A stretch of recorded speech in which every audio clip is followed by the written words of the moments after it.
నమస్తే sir. Sir ఏమంటారు sir? అంటే కామెంట్స్ ప్రజలు మాట్లాడితే ఒకలాగా ఉంటుంది కామన్ గాను. ప్రతిపక్షం ఎప్పుడు రియాక్ట్ అవ్వాలో అప్పుడు రియాక్ట్ అవ్వకుండా ఎప్పుడు పడితే అప్పుడు ఇలాంటి కీలక సమయాల్లోనే ఈ రకంగా రియాక్ట్ అవ్వడం అనే దాన్ని మీరు ఏమంటారు? అంటే లైక్ పేర్ని నాని గారు మాట్లాడారు. ఇప్పుడు ఆయనదే వీడియో వైరల్ అవుతూ ఉంది.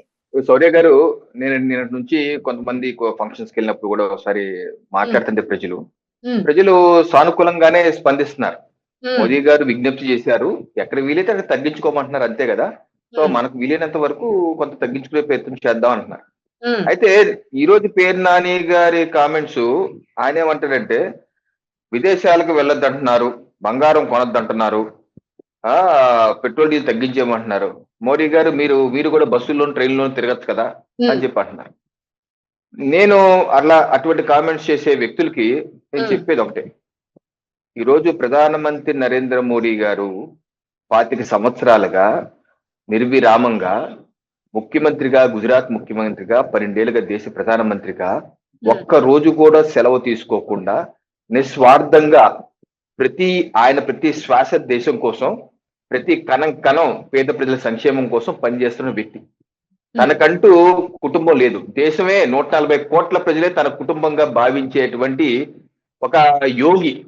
ఏ రకంగా ఆ నరేంద్రుడు, స్వామి వివేకానందుడు, ఆ నరేంద్రుడు దేశానికి సేవ చేసి దేశాన్ని హ్మ్. నిద్రాన్న వ్యవస్థలో ఉన్నటువంటి సమాజాన్ని నిద్రలేపాడు. ఆ రకంగా ఈ నరేంద్రుడు ఏదైతే భారతదేశాన్ని యొక్క సంపూర్ణ అభివృద్ధి కోసం, సంక్షేమం కోసం, భారతదేశాన్ని ఉన్నతంగా తీసుకెళ్లాలని చెప్పి అనుక్షణం పనిచేస్తున్నారు. హ్మ్. ఆయనకి ఈ రోజు వరకు ఒక కారు లేదే, ఒక హ్మ్. బైక్ లేదే, ఒక సెంటు భూమి లేదు ఆయన పేరు మీద. ఆయనకి ఎన్నికల ఎఫిడవిట్ చూడండి, హ్మ్. 2.8 కోట్లు, 3 కోట్లు క్యాష్ బ్యాంక్ ఖాతాల్లో ఎఫ్డీల్లో ఉంది. అది ఎక్కడి నుంచి వచ్చింది? ఆయన హ్మ్. ముఖ్యమంత్రిగా గుజరాత్ లో చేసినప్పుడు, 12 ఏళ్ల పాటు చేసినప్పుడు, ప్రధానమంత్రిగా ఢిల్లీకి వచ్చే ముందు ఆయన డబ్బులన్నీ తీసేసి ఆ రాష్ట్రంలో ఉన్నటువంటి బాలికల చదువు కోసం ఒక పథకం ఉంది, ఆ పథకానికి ఇచ్చేసారు డబ్బు. హ్మ్. ఇప్పుడున్న డబ్బులు ఎక్కడ తెలుసా? దేశ ప్రధానమంత్రిగా సంవత్సరానికి 25 లక్షల జీతం వస్తుంది. ఆ జీతం డబ్బులు ఆయన్ని. అవును. అవును. ఆయనకి ఆయనకి అనేక మంది గిఫ్ట్లు ఇస్తుంటారు. ఇప్పుడు హ్మ్. నిన్న హైదరాబాద్ వచ్చారు. అవును. హైదరాబాద్ లో కూడా ముఖ్యమంత్రి గారు ఇచ్చారు, అలాగే చంద్రబాబు నాయుడు గారికి గిఫ్ట్లు ఇచ్చారు. అవన్నీ ఆక్షన్ చేసేసి ఒక వెబ్సైట్ మీద ఆక్షన్, ఆ డబ్బులని పేద బాలికల యొక్క సంక్షేమం కోసం, వాళ్ళ చదువు కోసం దానం చేస్తుంటారు ఆయన. ఈ ఒక్క ఈ రూపాయి విషయ కూడా ఆయన కోసం పెట్టుకోరు. ఈ విషయాలు ఈ నాయకులకు గాని లేకపోతే వీళ్ళెవరికీ తెలీదా అండి? అదే చెప్తున్నాను. ఎందుకంటే వీళ్ళు వేల కోట్లు సంపాదించేసినటువంటి ఇటువంటి వ్యక్తులు, పేరు నాని గారు ఏం చేశారంటే వాళ్ళ ప్రభుత్వ హయాంలో హ్మ్. ఏది రేషన్ బియ్యం స్టోర్ చేయడానికి కాంట్రాక్ట్, వాళ్ళ ప్రభుత్వం నుంచి ఆయన కాంట్రాక్ట్ తీసుకుని ఆ భార్య పేరు మీద ఆ గోడౌన్ పెట్టి పందికొక్కుల బియ్యం తినేసి డబ్బులు కోట్లు కోట్లు మింగేశారు. హ్మ్. కోట్లు మింగేసిన బ్యాచ్ కి పేదల గురించి, ప్రధానమంత్రి నరేంద్ర మోడీ గారి గురించి ఏం తెలుస్తుందండి? నీ పేరు నానికి ఎందుకు బాధ వచ్చిందో నాకు అర్థం కాదు. ఒకటే బాధ, వాళ్ళ నేత ఈ రోజు యూరప్ ట్రిప్ లో హుషారుగా భార్య పిల్లలతో హుషారుగా తిరుగుతాడు ఆయన నేత. పాప వారి కష్టపడి సిబిఐ కోర్టు నుంచి పర్మిషన్ తెచ్చుకుని, అయ్యా నేను మళ్ళీ వస్తాను, పారిపోను అని చెప్పి అభ్యర్థి సిబిఐ కోర్టు పర్మిషన్ తెచ్చుకుని ఆయన వెళ్తే మోడీ గారు వెళ్ళొద్దు అంటున్నారని చెప్పి బాధ. ఈ దొంగ తప్పితే వాళ్ళ నేత ఏమో వేల కోట్లు కుంభకోణం చేస్తారా? ఏది వాళ్ళ నాన్న ముఖ్యమంత్రి అయినా కుంభకోణం చేసే బ్యాచ్ వాళ్ళు. హ్మ్. వాళ్ళ బ్యాచ్ ఈ రోజు నరేంద్ర మోడీ గారి మీద కామెంట్ చేసే నైతిక హక్కు, అర్హత ఉందా అండి వాళ్ళకి? ప్రధానమంత్రి నరేంద్ర మోడీ గారు ముఖ్యమంత్రిగా ఉన్నప్పుడు ఆ గుజరాత్ రాష్ట్ర బస్సులనే చాలా సందర్భాలు సుధీర్ గ్రామానికి వెళ్ళిన సందర్భాలు ఉన్నాయి. అలాగే హ్మ్. ప్రధానమంత్రి అయ్యాక కూడా ఢిల్లీ మెట్రోలో కావచ్చు, ముంబై మెట్రోలో కావచ్చు, బెంగళూరు మెట్రోలో కావచ్చు, మీరట్ మెట్రోలో కావచ్చు ప్రయాణించిన సందర్భాలు ఉన్నాయి. హ్మ్. అలాగే వందే భారత్ ట్రైన్ లో కూడా ప్రయాణించిన సందర్భాలు ఉన్నాయి. బస్సులో, ఎలక్ట్రిక్ బస్సులో ప్రయాణించిన సందర్భాలు ఉన్నాయి. హ్మ్. నేను అడుగుతున్నాను నాని గారు మిమ్మల్ని, ఈ దేశంలో ఇద్దరు ప్రధానమంత్రి ఉండగా తప్పబడ్డారు. లాల్ బహదూర్ శాస్త్రి గారు, ఇందిరాగాంధీ గారు. మాజీ ప్రధాని రాజీవ్ గాంధీ గారు శ్రీపరంబదుల్లో చంపబడ్డారు. హ్మ్. ఈ రోజు నరేంద్ర మోడీ గారి మీద అనేకమైన థ్రెట్స్, ఇది అవును. బాంబ్ థ్రెట్లు, ఏది బీహార్ లో మనం చూసే బాంబే పేల్చారు ఆయన ఉన్న సభలో. ఈ రోజు అనేకమైనటువంటి చూస్తున్నాం మనం కూడా. ఇటీవల బీహార్ లో ఒక కుర్రాడు ఆల్రెడీ ఒక మెయిల్ పెట్టాడు, ఎవరికి? అమెరికా సిఐఏకి, నేను అవును. అవును. ప్రధానమంత్రి చంపేస్తానని చెప్పేసి. అవును. ఇటువంటి థ్రెట్లు ఉన్న పరిస్థితుల్లో ఒక ఎస్పీజీ ప్రొడక్షన్ ఉన్నటువంటి ప్రధానమంత్రి ఆయన ట్రైన్ లో రావడానికి, బస్సులో రావడానికి ఏమీ ఇబ్బంది ఉండదు. నాన్నగారు, మీ నేతకి ఇబ్బంది ఉంటుంది. పేదల రైతులు కష్టాల్లో ఉంటే రెడ్ కార్పెట్ వేసుకొని దాని మీద నుంచొని యాక్టింగ్ చేసే ముఖ్యమంత్రి మీ నాయకుడు. మా ప్రధానమంత్రి, ఈ దేశ ప్రధానమంత్రి ప్రధాన సేవకుడు ఆయన. ఎప్పుడు పేదల కోసం మమ్మీకోవడానికి వెనకంజ వేయడు, ముందే ఉంటాడు. చీపిరి పట్టి కూడా స్వచ్ఛ భారత్ చేసిన వ్యక్తి. చీపిరి పట్టి ప్రధానమంత్రి చీపిరి పట్టేవారు. ఈ రోజు ఆయన ఎస్పీజీ ప్రొడక్షన్ లో ఉండి సామాన్యుడిగా ట్రైన్ లో తిరగటం సాధ్యమా? ఎంతమందికి ఇబ్బంది అవుతుంది? అంటే కమర్షియల్ ఫ్లైట్ లో తిరగటం సాధ్యమా? ఎంతమందికి ఇబ్బంది అవుతుంది? అంటే ప్రొడక్షన్ లేకుండా ప్రధానమంత్రి వదిలేద్దామా? అంటే మీ ఉద్దేశం ఏంటి? మీ ఉద్దేశం, మీ వ్యాఖ్యలు సిగ్గుచేటు నాని గారు, క్షమాపణ చెప్పండి మీరు చేసిన వ్యాఖ్యలకి. ఇటువంటి వ్యాఖ్యలు చేస్తే ఏమంటే సూచన చేయండి. మీరు ఏదైనా ఉంటే దేశ పౌరుడిగా లేదా పాటిస్తే పాటించండి, లేదా మానేయండి. మీరు పాటిస్తే పాటించండి, లేదా మానేయండి రాణి గారు. అంతేగాని ఇటువంటి దిక్కుమాల వ్యాఖ్యలు చేయొద్దు. ఇప్పటికే మీరు మీ నేత అతపాలకు వెళ్ళిపోయారు మీరు చేసేటువంటి వేషాల వల్ల. ఇటువంటి వ్యాఖ్యల వల్ల ఉన్న పురుగు కష్టపోతుంది. కిరణ్ గారు, ఇక్కడ అదొక్కటే కాదు, వీళ్ళు అంటే చాలా మంది కామెంట్ చేస్తున్నది ఏంటంటే ఇంకొక విషయం కూడాను. మేబీ మరి అది అడగాల్సిన టైం కాబట్టి అడుగుతున్నాను. మోడీ గారు తినే ఫుడ్ ఖరీదు ఎంతో తెలుసా? మోడీ గారు తినే మష్రూమ్స్ ఎంతో తెలుసా? 4,000నో 40,000నో ఏదో సంథింగ్ చెప్తూ ఉన్నారు. సో అంత కాస్ట్లీ ఫుడ్ తింటూ ఉంటారు. అలాంటి ఆయన మనల్ని ఫుడ్ కంట్రోల్ చేసుకోవాలి, ఆయిల్ తగ్గించుకోండి అని చెప్తూ ఉన్నారు. ఇది ఎంతవరకు కరెక్ట్ అని అంటూ ఉన్నారు. సో దీనికి మీ సమాధానం ఏంటి? అంటే నరేంద్ర మోడీ గారి గురించి తెలియని వాళ్ళు ఇటువంటి వ్యాఖ్యలు లేకపోతే అనవసర నెరేటివ్ సృష్టించాలి. ఆయన ఒక ఆర్ఎస్ఎస్ ఆయనతో 20 మంది విమానంలో 20 మందో 15 మందో మొత్తానికి వంట వాళ్లే వెళ్తూ ఉంటారు.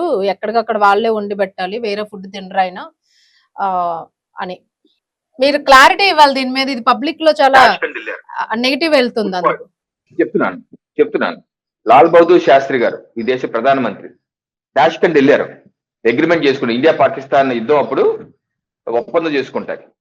మరి ఆ రోజు ఆయన చనిపోయింది ఎలాగా? ఫుడ్ పాయిజన్ కాదా? ఫుడ్ పాయిజన్ చేసి ఈ దేశ ప్రధానమంత్రి చంపేయబడ్డాడే? అటువంటి ఉదంతాలు లేవా? అలాంటప్పుడు ఈ మన ప్రధానమంత్రి మరి వాళ్ళ సొంత వంట మనిషిని తీసుకెళ్ళటం తప్పేంటి? ఈరోజు ఆయనకు సంబంధించిన ఫుడ్ బిల్లు మొత్తం ఆయనే కడతారు నరేంద్ర మోడీ గారు. ఆయన జీతం ఏదైతే ప్రధానమంత్రిగా జీతం వస్తుందో ఆ జీతం నుండే ఆయన ఫుడ్ కానీ ఆయన బట్టలు కానీ ఆయనే స్వయంగా చెప్పిన సందర్భం. కాబట్టి ఆర్టీఐ వేసుకోవాలి. ఆర్టీఐ కూడా వేసిన ఒకటి ఆ మధ్య ఆర్టీఐ కూడా బయటకు వచ్చింది. ఆయనే పే చేస్తారు ఆ డబ్బులు. దానికి వచ్చే జీతం నుంచే పే చేస్తారు ఆయన బట్టలకు కానీ తిండికి కానీ. అటువంటి నిజాయితీ పనుల మీద మీరు విషయం కక్కడానికి మనుషులా రాక్షసులా? ఆకాశం మీద ఉమ్మేస్తారు, మీ మీదే పడతాయి. ఒక్క పైసా వెనకేసుకోలేదు, ఒక్క సెంటు భూమి లేదు ఆయనకి. ఒక్కరి ఇన్ని 25 ఏళ్ల ఇది ఈ రోజు ముఖ్యమంత్రిగా ప్రధానమంత్రిగా 6 మాసాలు లేకపోతే సంవత్సరం ఉంటేనే అనేక కుంభకోణాలు చేస్తున్నారే. వాళ్ళకి కావాల్సిన అన్ని దోచిపెట్టుకున్నారే. పెట్రోల్ బంకు నుంచి ఇన్ని చేసుకుంటున్నారే. ఈ 25 ఏళ్ల ఆయన జీవితంలో ముఖ్యమంత్రిగా ప్రధానమంత్రిగా ఒక్కరికైనా దోచిపెట్టాడు కుటుంబ సభ్యులుగానే ఉందా అంటే? ఈ రకంగా నిస్వార్థంగా సేవ చేసే వ్యక్తి మీద అటువంటి అభాండాలు అటువంటి వ్యాఖ్యలు చేయడానికి అది నోరా తాడిబట్ట? నాకు అర్థం కాదు. ఈ రోజు మీరు చూడండి, ముఖ్యమంత్రిగా చంద్రబాబు మన జగన్మోహన్ రెడ్డి గారు ఆయనకి ఎలా వచ్చాయండి 1000 కోట్లు? వాళ్ళ నాన్న ముఖ్యమంత్రిగా ఉంటే 2004లో ఆయన ఎన్నికలు ఆయన ఇన్కమ్ ట్యాక్స్ రిటర్న్స్ 10 లక్షలు లేవు. 2009కి వచ్చేసరికి 200-300 కోట్లు, 2011కి వచ్చేసరికి 500 కోట్లు అయిపోయింది. ఎలా అయిపోయిందండి? 5-6 ఏళ్ళు ఎలా సంపాదించారు మీరు? రాహుల్ గాంధీ గారికి ఎక్కడి నుంచి వచ్చే డబ్బులు? నేషనల్ హెరాల్డ్ ఏ రకంగా చేశారు డబ్బులు? ఏ రకంగా కుంభకోణం చేశారు? ఈరోజు బెయిల్ మీద తిరుగుతున్నారు వీళ్ళందరూ. బెయిల్ మీద తిరుగుతున్నారు బ్యాచ్. రాహుల్ గాంధీ గారి నుంచి, రాబర్ట్ వాద్రా నుంచి, సోనియా గాంధీ గారి నుంచి అందరు బెయిల్ మీద తిరుగుతున్నారు. అవినీతి సొమ్ము పోగేశారనే ఆరోపణల మీదే కదా విచారణ జరుగుతుంది కదా. సో ఇటువంటి మీ మీద అన్ని మచ్చలు పెట్టుకుని ఎదుటి వాళ్ళ మీద ఇప్పుడు ఈ రోజు నరేంద్ర మోడీ గారు ఒక సూచన చేశారు. సూచన చేస్తే పాటిస్తే పాటించండి, లేకపోతే లేదు. 140 కోట్ల ప్రజలు ఉన్నారు. 140 కోట్ల ప్రజల్లో చాలా వరకు మహిళలు చాలా పాజిటివ్ గా స్పందిస్తున్నారు. చాలా మంది ప్రజలు చాలా పాజిటివ్ గా స్పందిస్తారు. తప్పనిసరిగా దేశ శ్రేయస్సు కోసం అందరూ కలిసికట్టుగా పనిచేస్తారు. కొంతమంది చేయరు. కాంగ్రెస్ బ్యాచ్, వైసీపీ బ్యాచ్ చేయకపోవచ్చు, నాయకులు చేయకపోవచ్చు. అంటే ఈ దేశాన్ని ఇంకా ముందుకెళ్లాలని తప్పించే భరత మాత ముద్దు బిడ్డలు చాలా మంది ఉన్నారు. అటువంటి వ్యక్తులు తప్పనిసరిగా పాటిస్తారు. ఈ దేశంలో ఈ దేశం పైకి మనం ఏం తప్పు చేయకుండా ప్రపంచ దేశాల్లో సృష్టించబడ్డ సమస్య ఈ రోజు మన మీదకి వస్తుంది. ఈ రోజు మనం బాగా ఉన్నాం కదా. ఈ రోజుకి ఏ ఇబ్బంది లేదు. ఈ రోజుకి ఏ ఇబ్బంది లేదు. పెట్రోల్ డీజిల్ ప్రాబ్లం లేదు. సంక్షేమ పథకం అలాగే నడుస్తుంది. ఎక్కడ ఇబ్బంది లేదు. ఎక్కడ అద్భుతంగా ఉన్నాయి. ఏ జీతం ఆగట్లేదు, ఏ కాంట్రాక్ట్ వర్క్ ఆగట్లేదు. భవిష్యత్తులో రాబోయే సమస్యలు వస్తే ముందు జాగ్రత్తగా ఉండాలని చెప్తుంటూ తప్ప నేను అడుగుతున్నాను.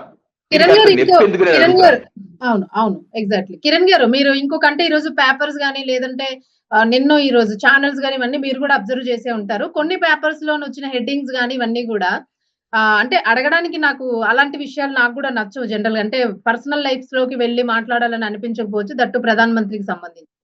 బంగారం విలువ మనకు తెలుసు ఇప్పుడు నాయకుల దగ్గర ఇళ్లల్లో గాని, వీఐపీలు గాని, ఇండస్ట్రియలిస్టులు గాని ఎన్నెన్ని కేజీలు బంగారం అక్కడ నిల్వ ఉంటుంది.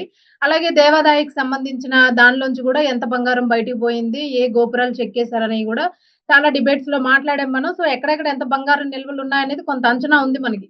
సాధారణమైన ప్రజలు తప్ప.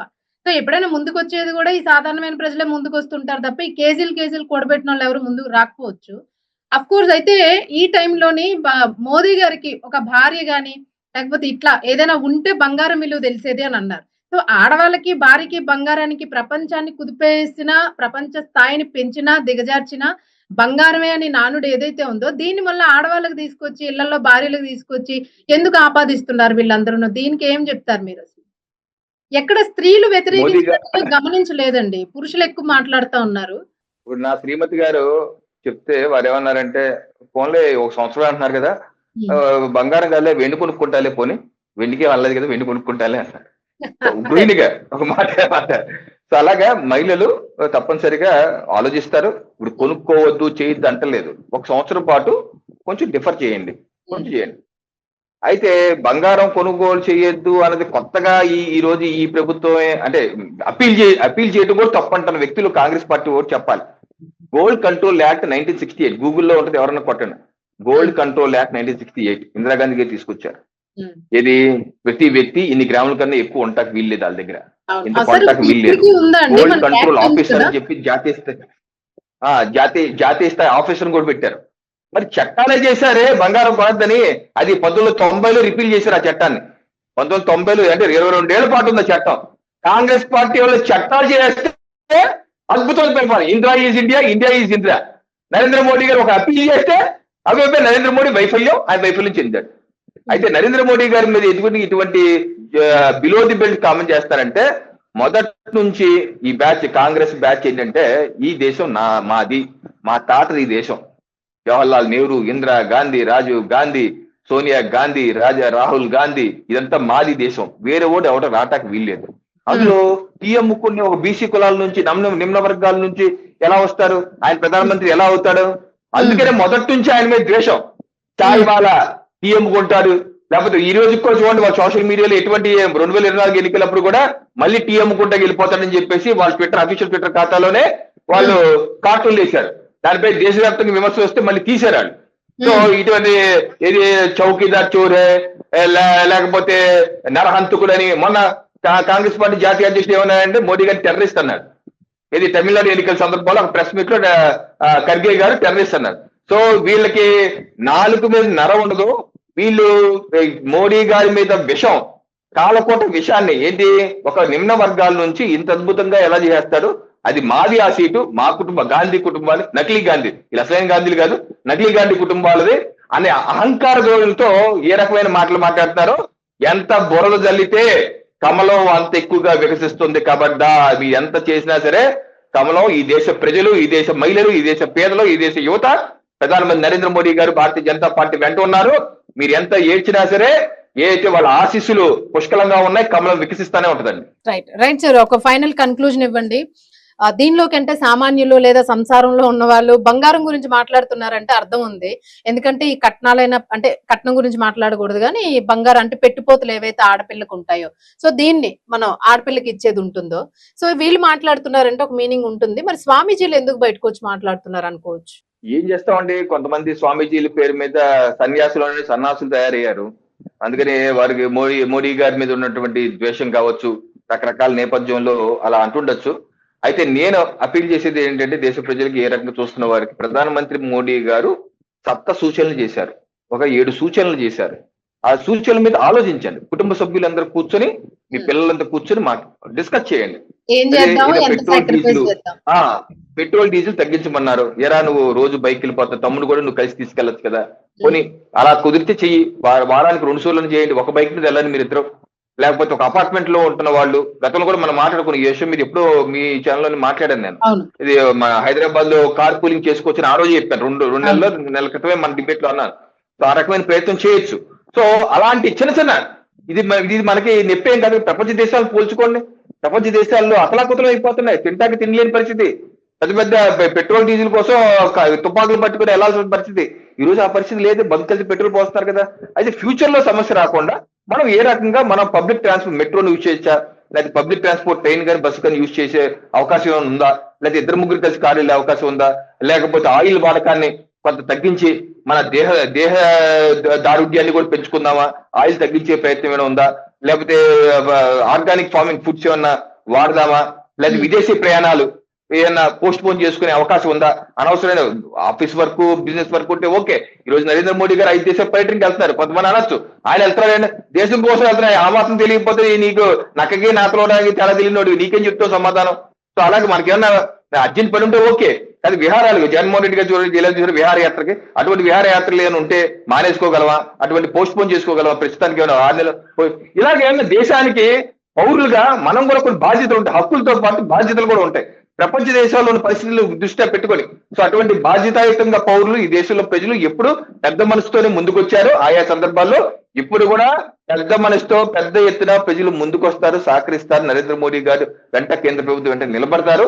ఈ ఎంత కాంగ్రెస్ కమ్యూనిస్టులు అనుకో ఈ బ్యాచ్ అంతా ఏడ్చినా దేశ ప్రజలు మాత్రం ప్రధానమంత్రి నరేంద్ర మోడీ గారు వెంటే ఉంటారు. సూర్య గారు రైట్ సార్ మొత్తానికి అంటే లాక్డౌన్ అని ఒక పక్క భయపడుతూ ఉన్నారు. అలాగే దీనికి సంబంధించి గోల్డ్ కు సంబంధించి ఏమైనా కొత్త యాక్ట్స్ వస్తాయా, మీరు మొన్న ఇందాక అనుకున్నాం కదా అప్పట్లో ఉన్న చట్టం 20 ఏళ్ల వరకు ఉంది అని. సో అలా ఏదైనా గోల్డ్ మీద బయ్యింగ్ మీద ఏమైనా కంట్రోల్ తీసుకొస్తారా? సో ఇలాంటివి ఏమైనా ముందు మేము ఎక్స్పెక్ట్ చేసుకోవచ్చా? అటువంటి అవసరం ఉండదండి. బయింగ్ మీద మనం మానిటోరియల్ పెట్టేసిన గతంలో కూడా పెట్టారు. అదే పెడితే బూమ్రాంగ్ అయింది. ఇప్పుడు మన గతంలో పాత సినిమాలన్నీ గోల్డ్ స్మగ్లింగ్ మీదే ఎక్కువ స్టోరీలు ఉండేవి. విలన్ గోల్డ్ స్మగ్లింగ్ చేస్తుంటాడు. డాన్ సినిమా అమితాబ్ వచ్చిన డాన్ సినిమా గోల్డ్ స్మగ్లింగ్ ఎందుకు చేశారంటే ఆ టైంలో ఈ చట్టాలు పెట్టారు కాబట్టి. చట్టాలు మీరు టైట్ చేస్తే ఈ స్మగ్లింగ్ విరిగిపోతుంది. లెక్కర్ మీరు టైట్ చేస్తే స్మగ్లింగ్ విరిగిపోతుంది.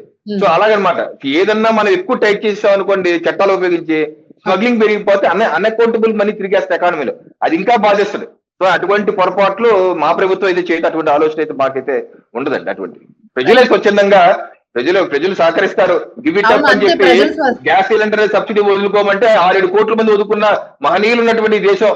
వాళ్ళకి వదులుకున్న దాన్ని కేంద్ర ప్రభుత్వం జోడించి ప్రధానమంత్రి నరేంద్ర మోడీ 11 కోట్ల మంది పేద గృహిణులకి ఉచితంగా గ్యాస్ బండ సిలిండర్ ఇచ్చారు, రెగ్యులేటర్ ఇచ్చారు. మరి అటువంటి గొప్ప హృదయం ఉన్నటువంటి దేశ ప్రజలు తప్పనిసరిగా సహకరిస్తారండి.